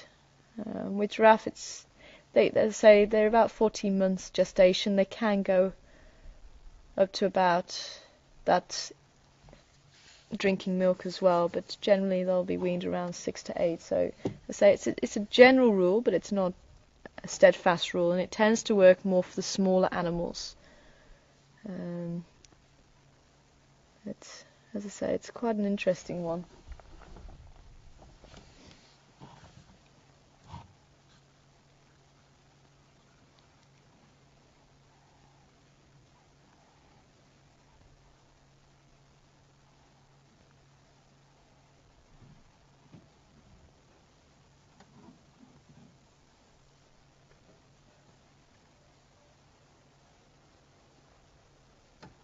And again, for protecting her young against any predators, remember a giraffe can kill with one kick. And they can kick front ways, back ways, sideways, so if there is any predator around, she's quite likely to try and herd the young in between her legs, and then she can use the legs to defend the young. And again, with their fantastic eyesight, it's very, very difficult to sneak up on a giraffe. And obviously when they're more vulnerable is when their head is down, so when they're drinking. And that's why they'll be very, very cautious when they come to a water hole to go and drink, because that's the time when possibly lions will try and attack. As I say, I have seen pictures of leopard with half a giraffe in a tree. I don't know if they did kill the giraffe or whether it was already dead, but especially if any predator gets the opportunity, they might take a baby giraffe. I've had a baby giraffe in a tree.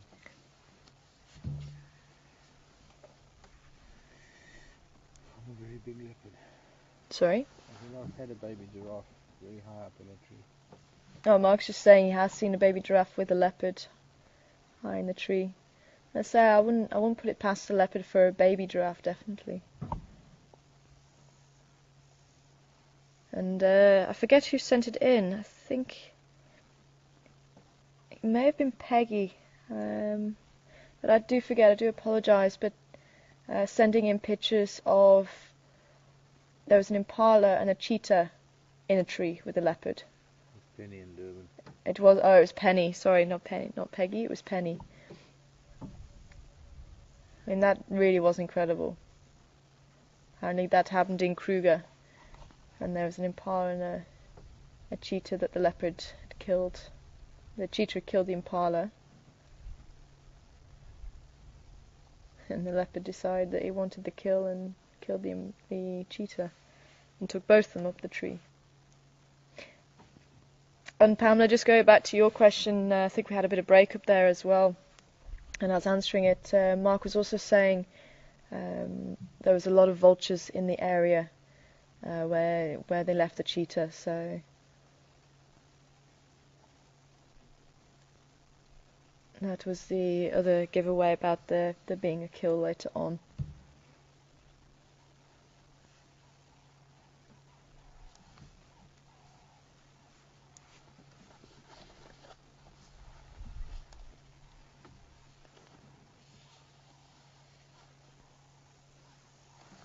Sorry, just go again.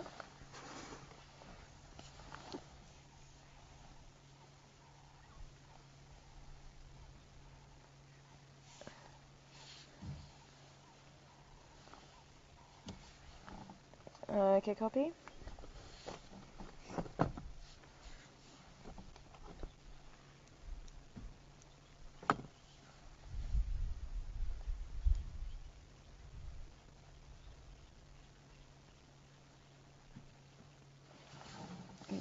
Are you on mum or baby? Baby. Okay. I need to see umbilical.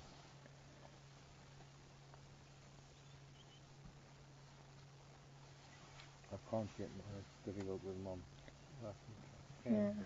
Yeah, no, I just wanted to, just Let getting from Mark what you guys have got on screen at the moment. me go to mom. I'm waiting for baby to move. I want to see the umbilical. Mark's waiting for the baby to move to try and see the umbilical cord. And they are born with the horns. They won't sort of stand up and be ossified until after they're born. So they're quite soft, just like obviously a human baby's head. The head won't fuse until after the baby is born. Obviously just to help it during the birthing.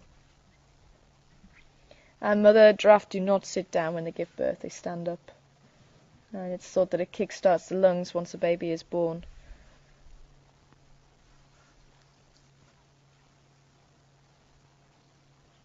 And again, if anybody would like to send in any questions, feel free to send them in to farmcontrol@safari.tv. Like to ask any questions about giraffe, or if you'd like to ask anything in general.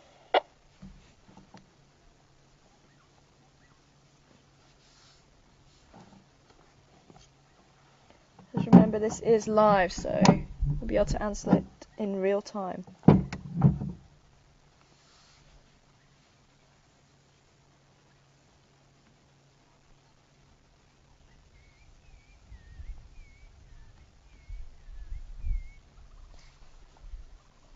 I can hear the crown chegra calling again. It's been a good couple of weeks since I've heard it. Sound like a drunk person trying to whistle a tune.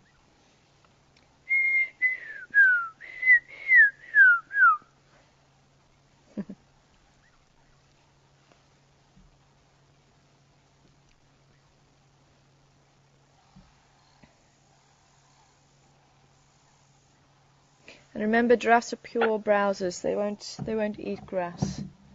If you see them bending down to the ground, it's either a low-lying shrub or a bone, and they will eat bone. And it's quite funny the faces that they pull when they do eat bone, because they're using the back teeth obviously to grind it down, and they'll take a small piece in the mouth and they'll walk with it for a few kilometers if they need to, just to try and get the calcium and the phosphorus. And again, as we're going into winter, you'll probably start to see that behavior a lot more.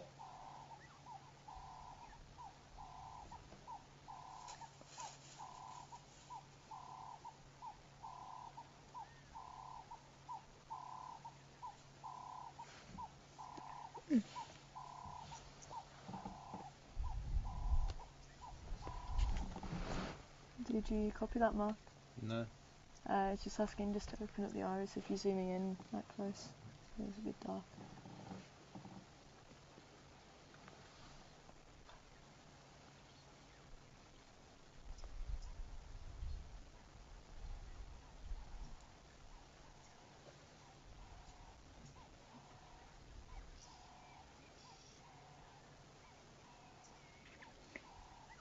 I don't think this baby's going to turn anytime soon.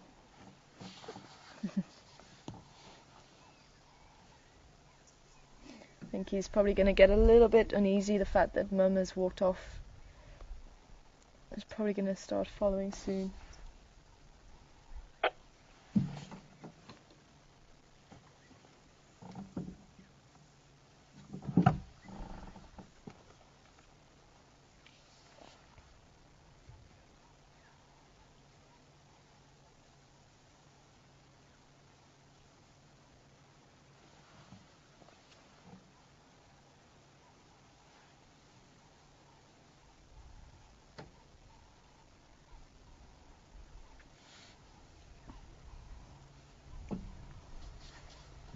Can you copy him? Can you copy him? I'm not He's even not able to copy, he's just getting static. not even getting static. There. Oh. I'm hearing you, but I don't even. It doesn't even make a sound. What does it say now? Is there a message for him? Oh.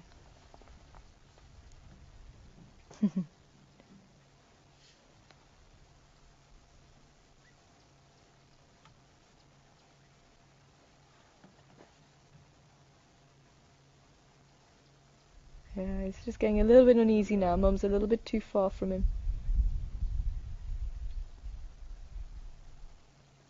There's the umbilical, but I couldn't get it. Well, the umbilical can stay up to about six weeks or so. Apparently Mark did manage to get a view of it. I got it on the camera. It's impossible. I've got a combination of factors. Yeah. That makes it very difficult for me to say. Okay, well, we'll continue on. We're able to carry on then. We'll go up. I still want to try and get through to Guari Pan.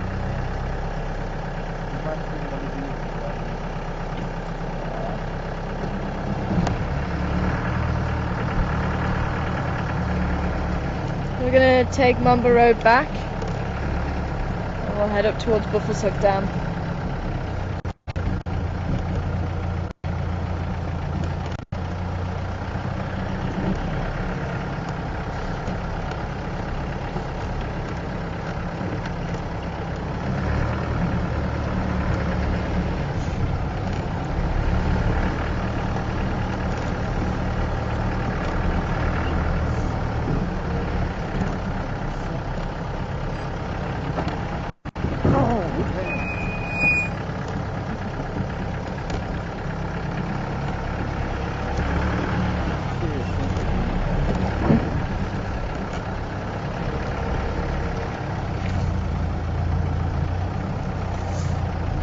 I'll just see if there is any more giraffes further down. She's certainly looking at something.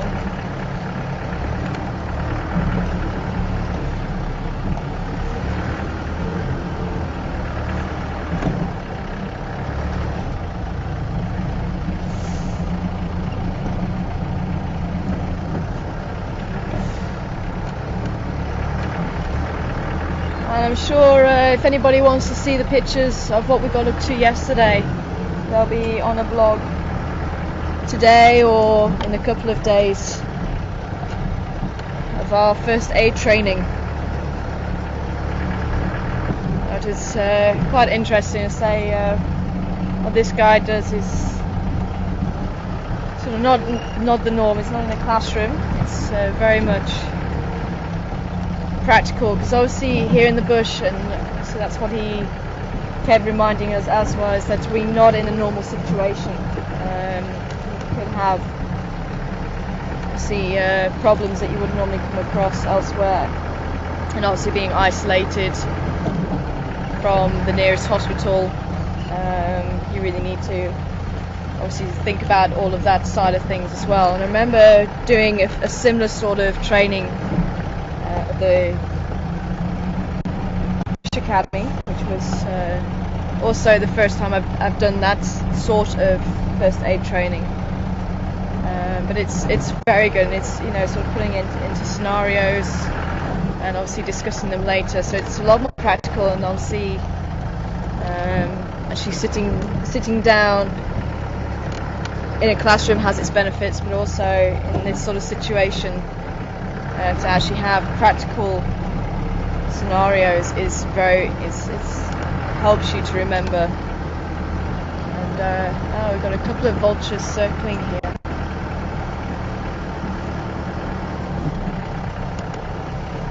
Is it vultures or batelea? Okay, we just need to check the zoom. Apparently there's a batelea.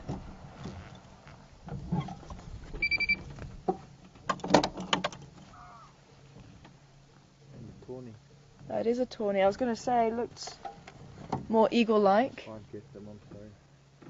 And obviously bateliers and tawny eagles are usually the first to kill. Can't even get them. I just want to see, and there's another one here. Yeah, there's a leopard kill somewhere. Okay, so he came from in there. There's a female circling, and now we've got another one coming. That's a vulture coming in. That's that vulture probably coming to Yeah. And all, obviously up, so. Yeah, they definitely came from in there, hey. And I'm just going to check where this vulture's going in, because they came up.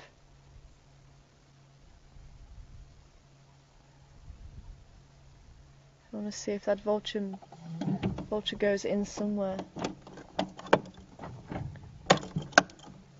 Yeah, and the bateleur is coming back in now. Because quite often with vultures they tend to look for other birds, because obviously they fly much higher. And they look for the behaviour of other birds, and that will signal them. Especially the lappet-faced vulture, which flies the highest out of all of them in this area.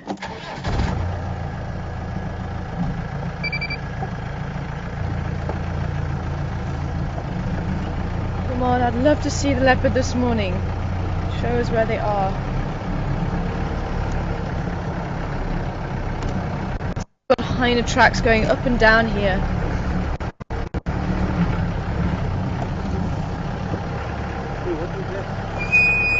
Where? Running across the road? No. Where?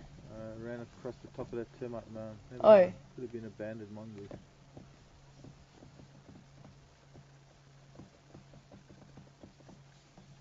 Okay, I'm just trying to see what's going on with these birds, because it just looks like they're climbing higher now.